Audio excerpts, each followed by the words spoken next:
Hey everybody, today we're going to be talking about something that's a little mysterious for guitar players. Maybe you know a lot about it, maybe you don't. Impulse responses. How do they work? How do you make them? How can you use them? Do they sound anything like real cabs? Let's go.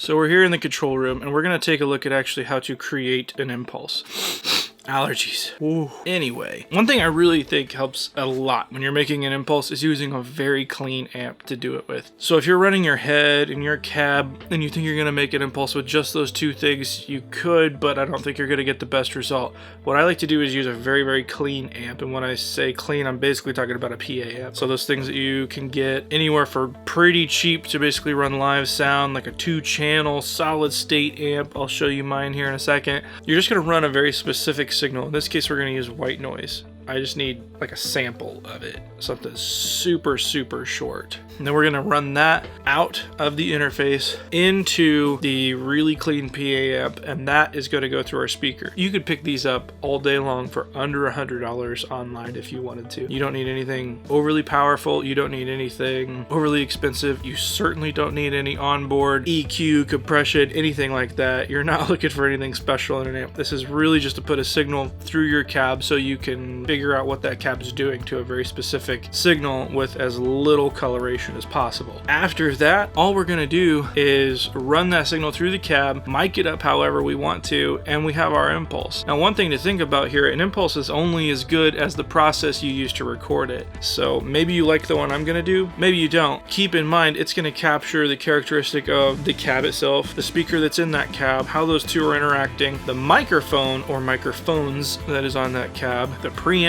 that we're going to be using, anything else that we may have in the signal path. And as far as, we're in a recording studio, so we're going to try to get basically as close to a record tone that we can. I'm in a post-rock mood, so let's get something that sounds dope on some cleans, and then maybe if we really crank it up, it'll have some nice breakup to it. We're going to use some Neve preamps here, these Brent Averils. I may toss a compressor on, I may not. Kind of tone hunt. As far as mics on the cab, you'll see we have 2 mics on there. I love this combination of mics. One is the SM57 because it's a 57. It's a classic. They're meant to be on guitar cabs. Fight me. Can you make a great guitar sound without a 57? Sure. You see what I did? Can you make a good guitar sound without a 57? Yes, you can. I like it. I pair it with an old Electro Voice RE38. I don't know why they play so well together, but they do. I have those both coming in to 1073s, and you could do this with any DAW. Let me say that. Any DAW that has a signal generator, you could pretty much do this. So we're going to make our 1 sample length of white noise. That's coming out of Pro Tools, going into our super clean amp, and then back to our cab, which is in the doghouse. Let's go take a look at the doghouse. Alright, so I've got to go handheld for this. This is the doghouse. This is where you can see our orange cab back here, mic'd up with 2 mics. So there you can kind of see we have the orange cab mic'd up with a 57 and an RE38 off axis. It is sitting in this doghouse where there's Ruxel surrounding the whole thing. Let's do a couple things to minimize sound coming in and to minimize sound leaving. This is basically just a 2x4 box with a big door on it that I can shut. If you look down at the bottom, there's a bass cab down there. So there's our guitar cab. The door is open, as you can see, and there's the bass cab. Now, one thing to note here, if you hang around till the end of the video, I'm going to try to figure out a way to get you these files. So you're going to end up with the IRs that we're making today. Anyway, if you like them, you can download them. I'll get the link, hopefully, once I figure out how to do that. Have fun with them. Now, really the only things plug-in wise that you're going to need to do this, some kind of signal generator. You need white noise. We only need 1 sample's worth of white noise. So here's what we're going to do. We're going to take that 1 sample of white noise, we're going to take it out of Pro Tools in this case, run it into our super clean amp, run it into our cab, and this is what it sounds like. Kind of weird, but that's all it takes. And oh, by the way, you can also do this with a bass cab, so bonus. We need to start with getting tones that we like, because if we don't have a cool tone, we're not going to have a cool impulse. So let's take a look at the setup here. We're going to be using the PRS Archon for the guitars today because it has a pretty cool clean and an awesome high gain. Our load box, Palmer PDI-03, I don't know, ADIGLB, they really need to work on those names. Now this also has a speaker simulated output, but we have that turned all the way off. There's also a through output. It's going to split the signal once we make that impulse, so we can take our direct output, basically the sound of the head, take it into Pro Tools, put our plug-in that will host our impulse on there, as well as run it to the cab so we can still mic up that cab. Essentially that split is going to allow us to get the same performance from the guitar from just the head into an impulse and from the cab mic'd up. Load box we're going to be using here in the Palmer, it has a lot of features that you really don't need to do something like this. You could use something like this, a THD hot plate, where you're basically doing the entire load and then taking the output of this into your DAW. Run the line out into your DAW as well as run a speaker. Another much cheaper option is to get something like a Countryman Type 85 DI box. Now it has an amp input on here, and if you select this to speaker, you could actually run your amp straight into this and then use it as basically the in-between your head and your speaker cab. Now what does that do for you? Well, you have a nice XLR output here you could put to your interface. Again, maybe you have an impulse that just sounds awesome. You made it in the studio. It sounds exactly like you want it to sound. All you have to do when you're using this is make sure you hook it up to a speaker cab or you're gonna start a fire. Trust me, don't do that. Actually, more than likely you're gonna blow your fuses and probably your output transformer before you ever start a fire, but you know, that's not as entertaining. But for all intents and purposes, we're gonna be using the Palmer, and we're going to be splitting the signal so we can listen to the same performance on both an impulse as well as a mic'd cab. One more thing here. In the process of making this impulse, I'm going to be starting with the output from Pro Tools, just going into our PA amp here. And this PA amp is hooked up to our cab. So once we've made that impulse, I'm going to move that cable right back down to the output of the PRS. That's it. That's the only cable move we have to do the whole time. Pretty cool. And one thing I want to mention, the sounds that you're going to be hearing, both the cabs and the load boxes, are very minimally processed. We have EQs on them. It's basically a low pass and a high pass. I'm cutting off everything below 75 and I'm cutting everything above basically 7600. There's a limiter just to get the volume up, and at the loudest points it might be kind of chopping off a dB or two, maybe. Aside from that, there's delay. That's it. I'm not doing anything crazy. I'm not getting surgical with any of this. I'm not even compressing them. This is all straight off the mic, into the preamp, into the EQ, doing a high pass, low pass. That's it. Alright, so we've got our trusty PRS single cut here, and we're going to just try to get a guitar tone. So I have the cab mic'd up in the doghouse. I've got it pulled into channel 1 and 2 of the 1073s, and we are going into Pro Tools. Now on Pro Tools I have it set up through a little aux here, and that is just basically consolidating those two mics into one mono channel so we could check a few things. So let's just see what we've got. Heavy. Let's check the phase. I'm going to take one of them out. That's a good sign. So if we lose most of our signal, our mics are pretty well in phase. So generally this is how I like to do some EQ moves. And we're gonna boost a fair amount of top end. I'm gonna cut just a little bit of 700 out of the 57. I'm boosting like 3.2, just a little bit in the RE38. And in both of those, I have a crazy amount of 60 hertz just pumping. The high pass is pulled up to 80 hertz, so it's going to push a ton of low end into the circuit, but then we're going to pull it right back out. So seems weird, sounds great. So here is un-EQ'd. So here's a clean sound. And let's knock our EQ in. On the EQ here, you can see all I've got is a low pass and a high pass going on. So I'm basically trying to chop out what I would anyway in a mix.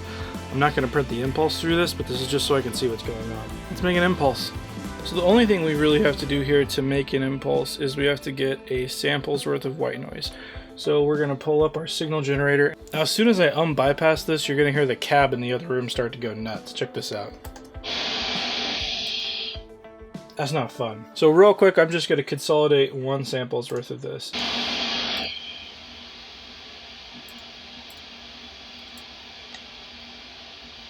So now we have a consolidated amount here. Let's switch this to samples. I'm going to zoom in. Just going to arbitrarily cut. And this is 1 sample length. That's all we need. So that's way too small for me to see, so I'm going to go ahead and consolidate that. Next thing I'm going to do is I'm going to normalize, just trying to make it as loud as possible without clipping. So now we've got this running out our super clean PA amp, back in through our Neves and our EQs. We're going to go ahead and get rid of this EQ. That was just kind of showing us what's going to happen later. We're going to hit record. Here we go. That was it. You blinked and you missed it. So let's take a look at this load box track here. So what does this sound like without a cab? Let's take a listen. Here's one of the load boxes without the cab sim on it. Here we go.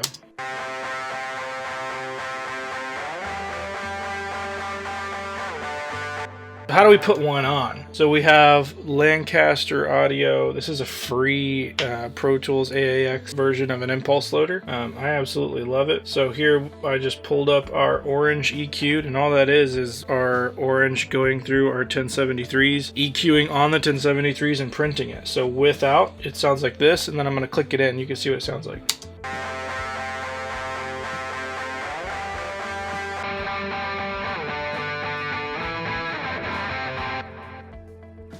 So what do we do now that we have all this stuff? Well, like I said before, I'm kind of in a post-rocky mood. I don't know why. Harkens back to my emo days, so let's pull the hair forward a little bit. Just kidding. No, this isn't 2004.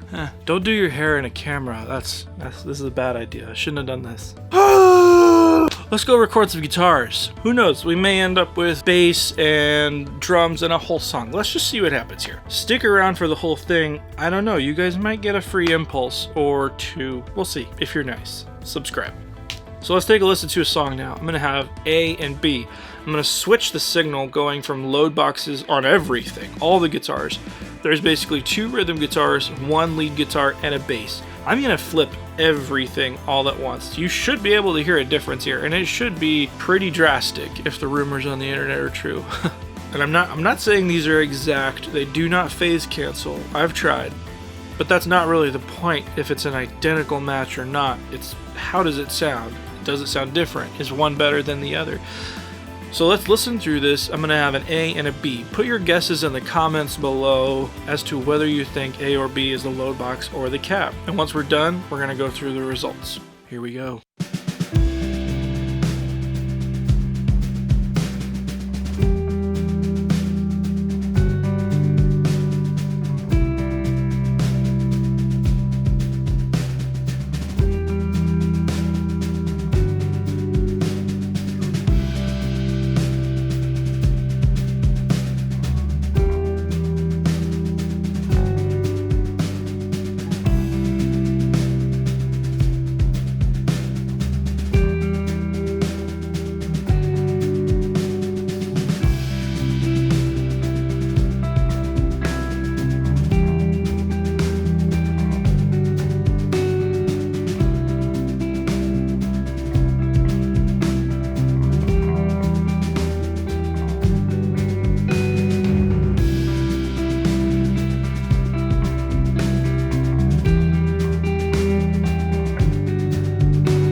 Might be saying, well, this is kind of a softer thing. Yeah, I wanted to record a nuanced part that you could really hear kind of the articulation and differences in. But what happens when we really turn it up?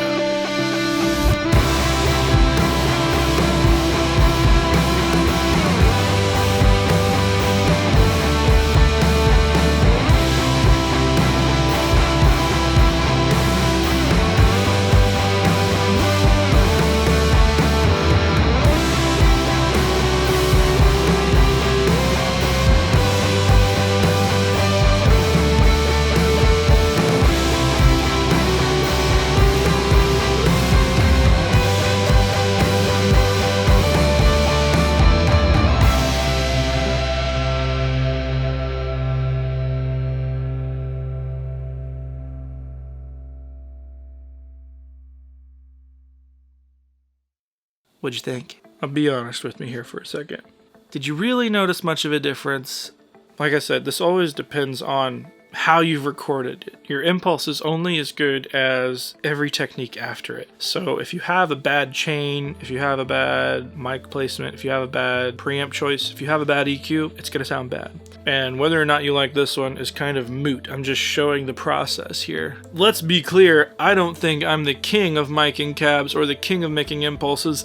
This is just for educational purposes. Take the information and use it however you want to in your own world for your own use. Results time. A was the load boxes, B was the cabs. Let us know in the comments if you got it right. You can reply to your own comment, that's fine. Say, whoops, messed it up. I gotta say, as I was making this, and I was literally sitting there watching the files and bouncing this out, it was confusing. I forgot which was which. I had to go back and rebounce to make sure. I did it twice because I was pretty sure I mixed it up. Now, do they sound exact? No, I don't think they sound exact. They sound darn close to each other. But that said, even I kind of mixed up which was which when I was exporting these tracks for this video. That says something. Like I said, I'm no genius. Maybe everyone else can hear a huge difference and I can't. That's what we're here to figure out. But hey, if you guys like this and you like what we're doing, hit the like button, hit that subscribe button for more. We have more videos coming along. Hit the bell if you want to be notified every time we do this and every other thing a YouTuber bugs you to do at the end of a video.